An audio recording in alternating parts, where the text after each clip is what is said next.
Well, ladies and gentlemen, I can see plenty of you trickling in, so thank you very much for joining us as we now commence the second half of our session here at the SLASSCOM Innovation Conference and Awards segment of our summit. And it's now time, ladies and gentlemen, to dive right into the much-awaited panel discussion.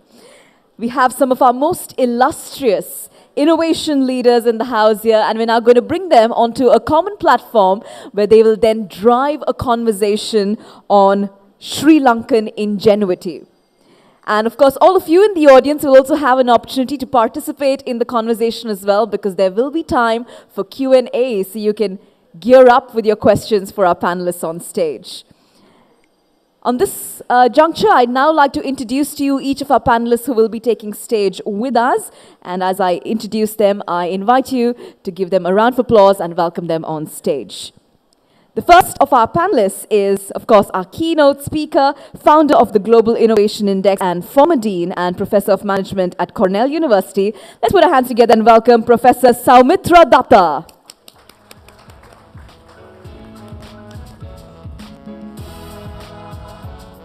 Up next, we are pleased to welcome into our midst founder and chairman of Kaprika.com, Mr. Dulit Herath.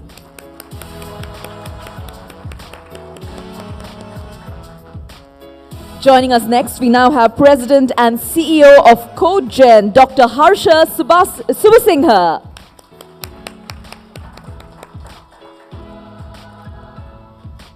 Next up, joining on the panel, we have co-founder of Venture Frontier Lanka. Let's give it up to Mr. Heminder Jayavira.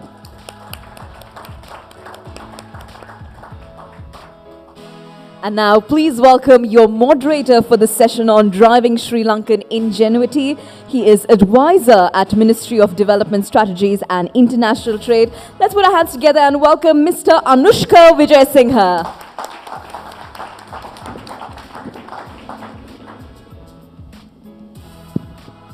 Thank you very much. Good morning, ladies and gentlemen. It's a real pleasure to be here with all of you at this first Innovation Summit with the Knowledge and Innovation Chamber, SLASSCOM. Thank you very much for inviting me. And I consider it a great privilege to share this platform with all of you, real disruptors, innovators, those who are pushing the envelope here in Sri Lanka, those who are really re-engineering the innovation ecosystem. And hopefully this conversation over the next 50 minutes or so will be insightful and enjoyable, and also push forward the conversation that began prior to this session. I know we're running a little bit off schedule, so I'll also try and use some ingenuity to bring the schedule back on track. But I really want to leave a fair bit of time to take your questions so that you get an opportunity to pose your questions and your views to this set of great panelists. So I've shared with them a few questions that I'd posed to them in this session, and how we thought we'll start is really linking it back to this new brand identity around Sri Lankan IT that was launched, the island of ingenuity. So I'd like to ask each of our panelists from Sri Lanka, Heminder, Harsha, and Dulit, to first start by telling us a little bit about why they think Sri Lanka has ingenuity, and your take on things that you're seeing that is demonstrating that we are an island of ingenuity. In the spirit of celebrating ingenuity and really digging into what does this ingenuity really mean in the context of what some of our companies are doing. What do you have to say on that? So take a few minutes and let's go through that with each of you. So I'll start with you, Heminder. So thanks, Anushka. So ingenuity, I think I define it more of, I think I spoke to a few SLASSCOM people also yesterday, and I would say it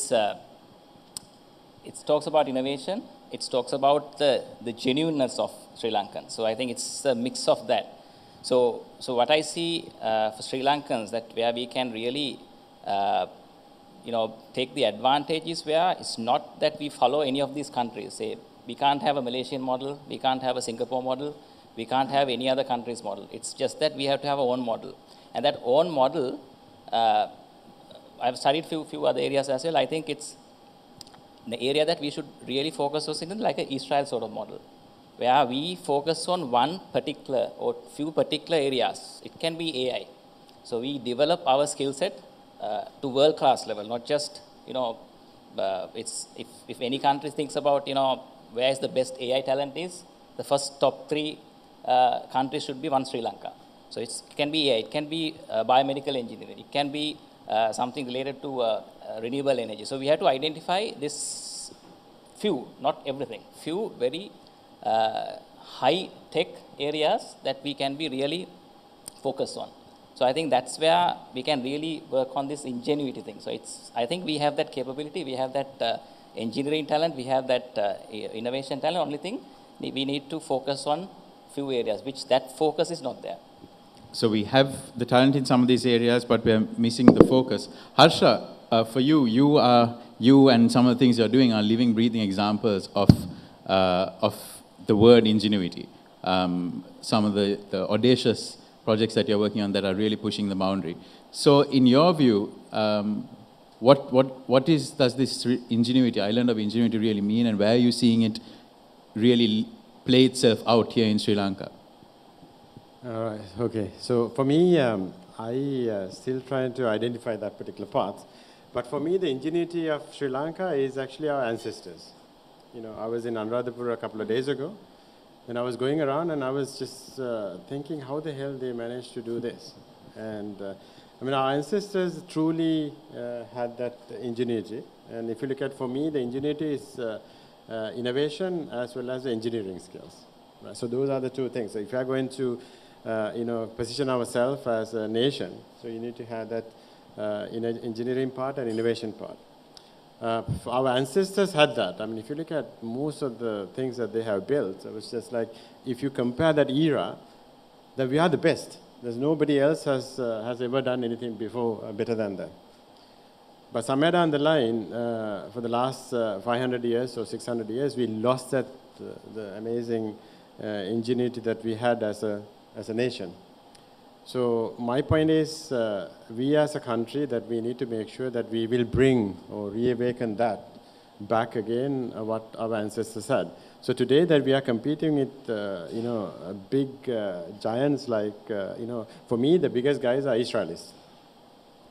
Whenever you talk about something amazing, the Israelis come on the top. So somewhere down the line, we as a nation has to compete with the guys like Israelis. But their engineering skills and their innovation skills are, unbelievable. You can't compare. So that's what we need to get there. So we are, I think, 50% there. Now we are waking up to realize that there is something going wrong, so we need to wake up, and we had to be the ancestor we used to be before. Right? So, and based on that, I think if you push it hard, like SLASSCOM and all the other guys are pushing it so hard, I think our guys will wake up very soon and to be somebody like Israelis very soon. So reawakening that ingenuity that we had, and link into that, Dulit, you have created business models that have been the pioneers in Sri Lanka, and that ingenuity is also getting recognized by bodies like the UN that have recognized the kind of last mile delivery models that you have piloted here in Sri Lanka.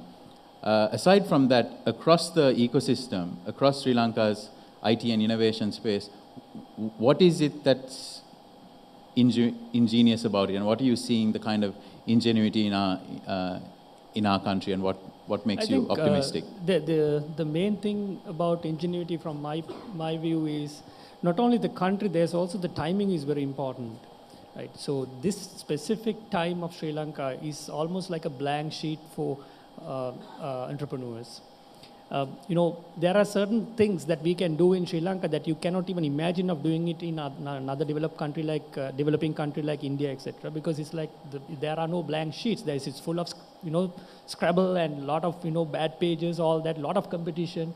Where here it's a huge opportunity. I think if you just look at us and most people here in the audience, there are a lot of people who can live anywhere in the world, right? But they choose to live in Sri Lanka. Right? That itself shows that we believe in this country and there's so much of opportunity. So the blank sheet, and also like Harsha said, I also strongly believe in our ancestor story of Sri Lanka being at once upon a time such a great hub and leaders in trade, etc. And now there is an opportunity to do that again. For example, we are selling hundreds of Dankoto porcelain on Amazon today. We want to sell Dilma. We want to sell Swaziland. All these Sri Lankan brands now can be sold on global platforms, which was not earlier possible, like 3 years back. So there's all that going to happen again. I'm very excited.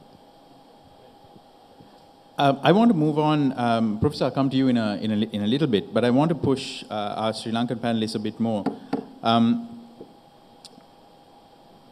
think we really, so now that we have identified that there's something interesting going on here in Sri Lanka, right? It's not, and I've had this conversation with folks like Ruindu and others at SLASSCOM. There's something going on here that, the world hasn't quite picked up on. We quite don't know how to articulate it ourselves.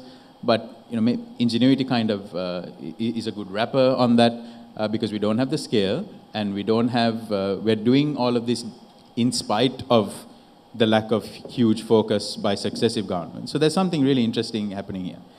But obviously we have to focus on what more must be done. And I want to swiftly move to that area. What do you think to each of you, and I'll start in reverse this time with Tulit, to find out what more must our entrepreneurs do, so the industry and the private sector, and what more must the government do? So if you can briefly focus maybe one on each in terms of pushing this forward now and not getting caught up in this, what do you call it, Soumitra? The satisfactory underperformance. So we definitely don't want to get caught into that. So what do you think to push forward? Something that our entrepreneurs and our industry must do, and something that government must do. If I had to pick one thing that a lot of young entrepreneurs are lacking in Sri Lanka, they don't have the confidence in taking that idea forward. Surprising enough, they are very worried about getting their idea being copied and having competition from day one. I think that's a big mistake, and you need to just forget about competition. There are a lot of people who can try to imitate you, but you cannot innovate. Everybody can't innovate, right? So if you have a great idea, just forget about other people trying to copy you, etc. Just go at it, and also have the courage to change gears, because a lot of people get stuck on this never give up strategy, which you can't really do anymore because the time is moving so fast, right? So you need to have the courage to change gears and maybe understand what you're trying is not working, be less stubborn on it. And from a government perspective, I think the less they stay away from the whole entrepreneurship is better. So, Harsha, same question to you on each of those. Yeah, so for us, is a lot of things we need to do. So for an example, the software itself, alone market is dying. Every Tom, Dick, and Harry is developing software around the world. So if you go after that, I don't think that we have a long lead. So if you look at China today, China is cheaper manufacturing, and today if you look at their innovations on softwares are getting better and better and better. So China can do something much cheaper than countries like us, which is doing. So I think we need to move away only on software only to become a little bit more than that. Software to become mechatronics to, and algorithm development to, especially the algorithm side. So our guys are pretty good at algorithms. So I actually recently invested quite a lot. Just the guys are only doing algorithms, all right? And so all our natural algorithms, mathematical algorithms, and things like that. So, so that's the type of thing that we need to do. I think that is where that we need to find that particular space. And then, but if you even look at the mechatronics and that kind of area, there's a big demand for it because you can't find that kind of resources easily. But as a country, we need to do a huge change. I mean, I'm actually fighting with the government every single day, even yesterday as well. And one day I'm going to get shot for this. And then the thing is, if you're going to do mechatronics, look at Tilak is over there. And then if you want to do anything cut into a nice shape, you can't do it because we don't have the equipment. So, and then I'm trying to build a couple of batteries right now. And then, just to get bromium down takes me 6 months. And go through huge amount of red tape in order to get it done. So how can I build a battery in Sri Lanka when any other guys can do it in about one day or next day, and Kapruka is here, so if I book something in Amazon, and I need the whole thing to be delivered tomorrow morning. But it doesn't happen. When you develop the car, we had to wait for months to get something done. So we can't compete with the market because other guys in America who get the raw material next day, we get about 3 months later. And battery guys take 6 months later. So, and those things has to be taken out. That can be only done by SLASSCOM pressing government left, right, and center. Yesterday, and all of you to know, and then I said, look, this is crazy that you guys are charging 14% on corporate tax, and then 14% he was there as well, on dividend tax, 28%. And who the hell in right mind in this country was going to hold the IPR in this country and pay 28%? Right? And all the guys, they will go there and put up their head office somewhere else that they don't have to pay so IPR will be held somewhere else. We'll be just a cheap shop here, the manufacturing shop. So those regulators, I said, like, if you give us that particular tax break, we can take that money and we can invest on tooling places, we can invest on, other infrastructure that has been required. Or if you get rid of half of the government staff, we can use all these offices to have the cheap spaces to develop all that. So, and my biggest problem is that $20 billion that we are paying on the government taxes are going in to pay the wages of, more than half of it is going in to pay the wages and infrastructures and all that for the absolutely useless people. I might be out of a job soon. Thanks, Harsha. No, but it's absolutely right. And I think this importance that Harsha placed now as well as meetings yesterday links nicely into what Soumitra said around, what is identify that focus and then align your policies accordingly. Whereas sometimes we see that they are certainly not in alignment. So if innovation is a priority, then lining up the other stuff to really leverage our innovation has to be done. And I encourage both SLASSCOM and individual entrepreneurs to really keep pushing and raising the voice on this, because frankly, other industries that did get that way did keep a consistent, loud, nagging voice for many years and got it there. And I think we're getting there with this industry also. To move to Heminder, same question, but a little different on what more needs to be done by entrepreneurs and the industry, and what more needs to be done by ecosystem players, because now you, together with Venture Frontier, has become a key new addition to this ecosystem, along with others like Lankan Angel Network and so on. So those are the two aspects I'd like you to briefly touch on. Yeah, I think I'll just add one to what Dulit said. I think totally agree on this Sri Lankan mindset that we are very worried about, our idea getting copied. So I just got a call from 2 days ago from a Silicon Valley company, and I have this product called Thuru, which I'm trying to grow 1 million trees in Sri Lanka. And this guy called me 2 days ago and said, I'm actually working on a similar product. I will give you the entire code to you, and let's do it together.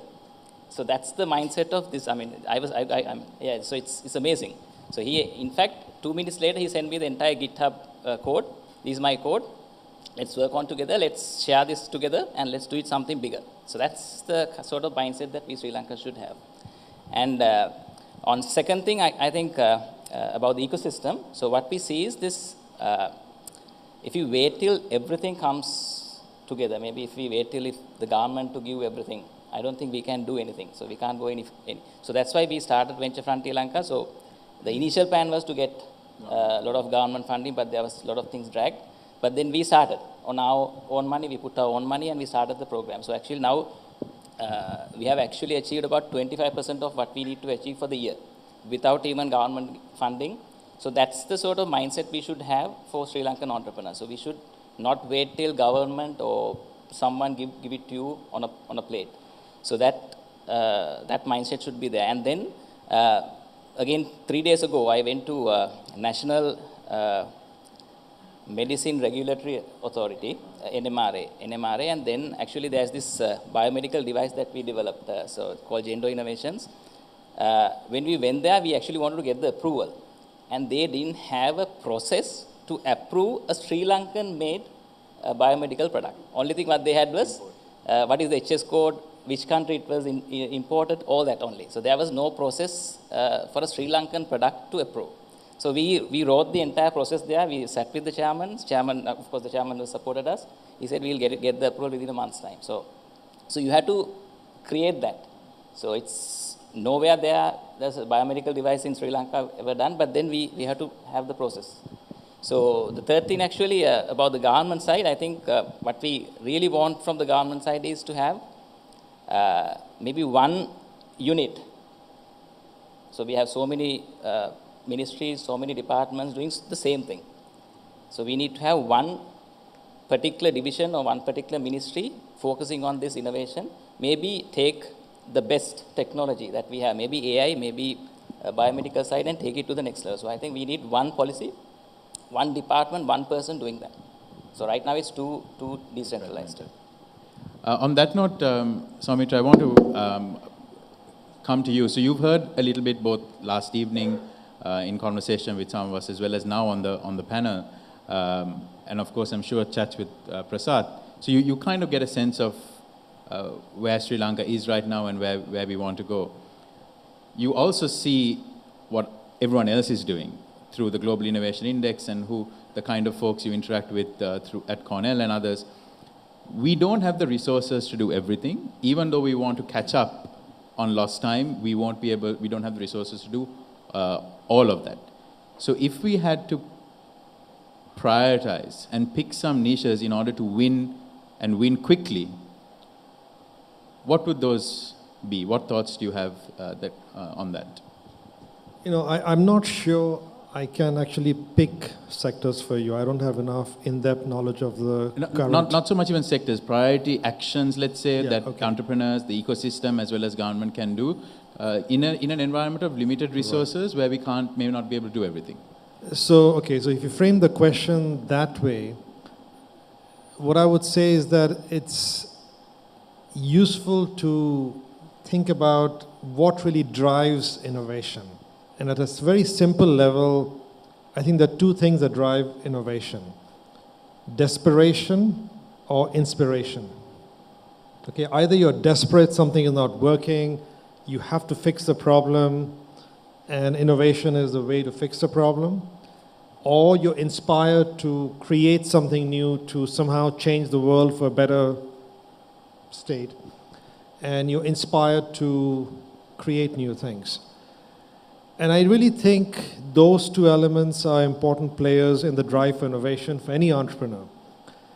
I would much rather have inspiration as the primary driver for innovation. So my suggestion would be, how can you inspire young people in Sri Lanka to try to give birth to their own dreams and aspirations? And my suggestion of trying to celebrate entrepreneurs, to make them more visible to young people, to have more interactions between them and others, are examples that can help make this happen.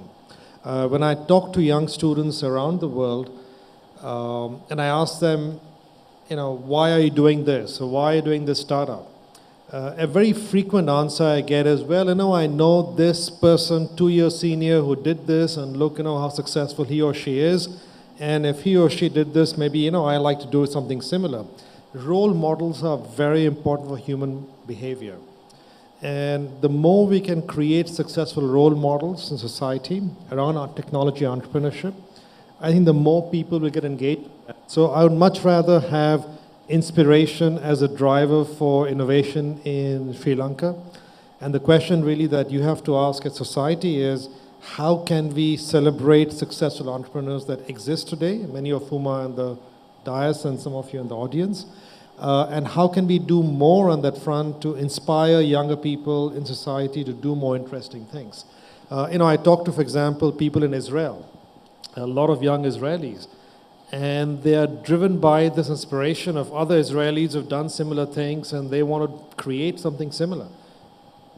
Harsha, I just want to pick up on that because in a way, you, through the Vega electric supercar project, you are trying to be that lighthouse, that beacon that others can look at, particularly young people. What have been your lessons in that, in terms of the kind of surprises that you've seen on the talent side, on the ingenuity side, And how can we do more of that to inspire more Sri Lankans to do audacious things like what you and the team are doing? So I think Vega was a good example. So because I could have got like 5,000 people in my FB, so I get continuously feedback from very young guys, from the O-level guys to A-level guys to, and then also the university guys. And I get bombarded with so many questions at 12 o'clock in the night as well. So I have done this, I have done that, I have done that. I got really inspired by, you are trying to do a car that nobody ever thought of doing so.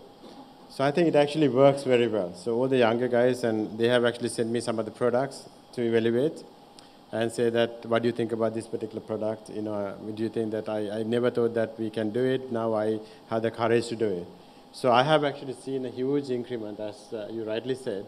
Sri Lankan guys are taking up on it. So I think most of the time we need to have some kind of a campaigns just to go there and show the real products, so that the guys actually know that the Sri Lankan can do it. Sri Lankan example. If you look at the typical example of the drones project that we run in Peradeniya, now that has attracted the entire Peradeniya students into that particular project. So the professors that have been working on it never been known before, and today they were like in the limelight, right? So, and every student now trying to do something differently. So I think your point is a very valid point that we should start doing, and we had to do quite a lot of that, so that our guys will catch up and say that we can do it. And we are trying very hard. The people think if you want to do something, we have to leave the country and go. What we are saying is like, you can do all these things right in here much cheaper. You don't have to go anywhere. So that is the thing that we can prove by showing the products that we develop in Sri Lanka. So before I turn to all of you in the audience, and I think of the questions that you'd like to ask, and we'll make sure Mike gets to you. On that same point of Soumitra's, Heminder, so you, through Venture Frontier, you've now been going to look for these great examples of young talent that's out there, and trying to drum up this message of creativity and innovation, celebrating that, and giving them a platform to actually pursue that. Early days still, but you had a couple of pitch days, I know. What have been the biggest takeaways so far from the first few months of this? I think the biggest surprise we faced was actually, we had two boot camps, startup boot camps, one in Colombo and one in Jaffna. So Colombo one was, of course, we expected we will get, we got about 115 applications. Then out of that, we selected about 37 for Colombo, and we got 25 from Jaffna. We selected about 20. So my only worry was, because we did the Colombo one earlier, and then we went to Jaffna. So my only worry was, we brought in few people from about 8 countries. And my worry was that they had a certain standard in Colombo startups. But my worry was, when we went to Jaffna, whether we would expect the same standard. But when we went there, we saw that their standard was absolutely the same standard. So that was, I think, one of the surprises that we see, that we see this talent of Sri Lankans, not only Sri Lanka, not only in Colombo, but everywhere in Sri Lanka. So, and of course, the Jaffna startups, they were much younger. So some of them were like just schooling. And they had the same talent. The language-wise, when they're pitching, they had the same talent. So I think that's what we see. We should move out of Colombo. We should go around Sri Lanka. I always give this example. When Sri Lanka won the World Cup, it was 1996. Most of the people who played really well were from outstation. So we have to take this outside Colombo. I'm from Colombo, but we Colombians can't win this game. We have to take it outside Colombo. We have to take it to all around Sri Lanka, then only we can see this change. And I think Ravinder mentioned that in his opening remarks, about 70%, right, Ravinder, of the current talent that grows this 1.2 billion IT industry is not from this city. So I'm going to turn to all of you to give you an opportunity to ask a question from anyone on the panel. So if you can raise your hand, we'll get a mic to you. Please briefly introduce yourself. Pose it to either a specific panelist, and also please try and keep it brief so that we can take more questions.